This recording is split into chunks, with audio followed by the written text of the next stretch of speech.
The pre-admissions module allows you to manage new incoming applicants for the next academic year. We can sort this list by name or application date, either in ascending or descending order. With the filter section, you can search for an applicant with respect to one or more fields. In this case, we get a list of applicants applying for Standard 2 and whose status of admission is pending, applied, or waitlisted. Clicking on View, we can see student information as well as his or her parents' information. While the student's application is still progressing, we can change the status of his or her application accordingly. We can convey this progress to the student either through SMS or through email, specifying any additional information. Clicking on Edit Profile allows you to edit the student's or parents' information in the application form.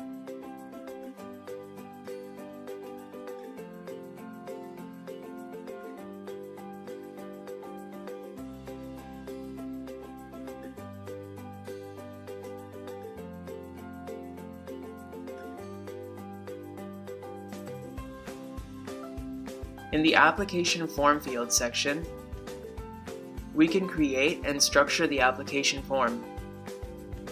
What we see here is a list of fields that will appear in the application form, like first name, last name, email ID, etc.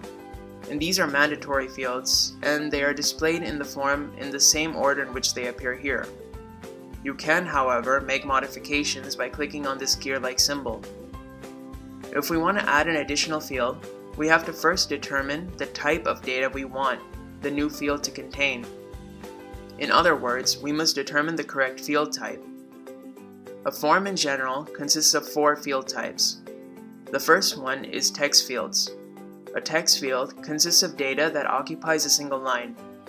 So for filling information like first name or last name or email ID, which occupy a single line, we require a text field. The second field type is a text area field. The text area field is used for data which contains multiple lines. So if we wanted to insert an address box or say a comment box, we can use an text area field as the required field type. The third field type is the date field. Now, if the field is required to contain the date of the year, then the field type should be date field. This is required in case the field is, say, date of birth. The fourth field type is a selection field. Here, if the field can contain only a few values, then the required field type should be a selection field. This is used in case of gender, where there are only 2 possibilities, that is, either male or female. Now, say that we want to introduce a text field into our report card. All we have to do is drag the text field from the Add Field column to the required position in these list of fields. Remember that the position of a field in this list is also the order in which it appears in the application form. We can alter the position of any field by dragging and dropping it to the desired position. Now that we've determined the field type and created the text field, we can specify its properties. The first property is the field ID. This is just a tag which is used to reference this field. We don't need to worry about its details, and in any case, it can't be changed. Now let's take a look at the last property here, that is the status. It accepts 2 values, that is either unpublished or published. If you just wanted to create a field but didn't want to include it in the application form just yet, then set the status to unpublished. If you want to include this field in the report card structure, then set the status to published. You can give a name to this field using the label property, and this is the name that you'll see in the report card.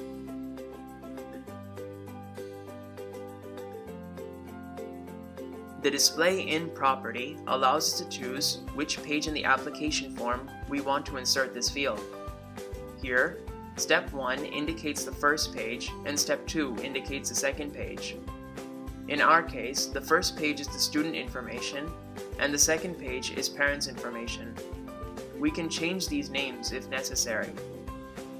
So, if we choose Display in Step 1, then the field will be inserted in the student information page.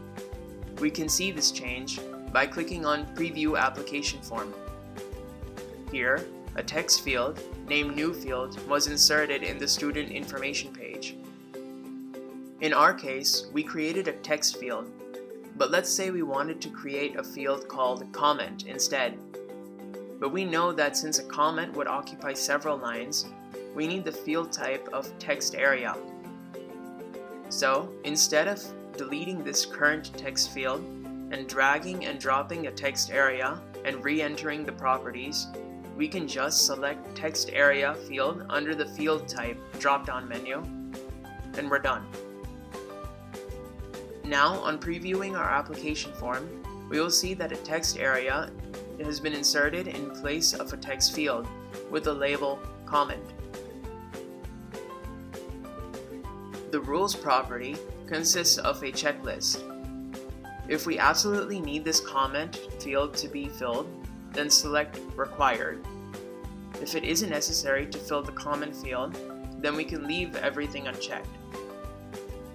The other two checkboxes are for validation, that is, to check if the current field, which is the comment field in our case, correlates with the email and the date.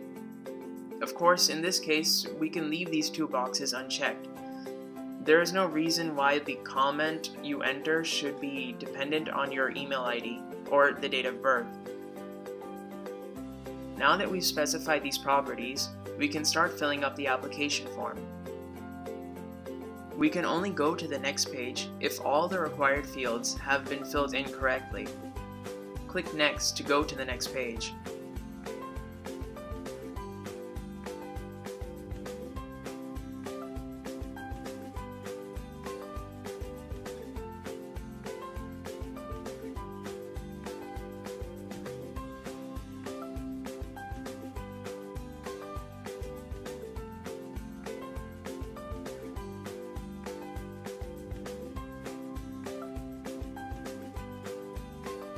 Finally, check to see if all the details of the form were entered correctly. Now enter the CAPTCHA and check I agree to the terms of use, and submit the application. So, as you can see, the pre-admissions module allows you to search for applicants, modify applications, and create an instruction application form easily.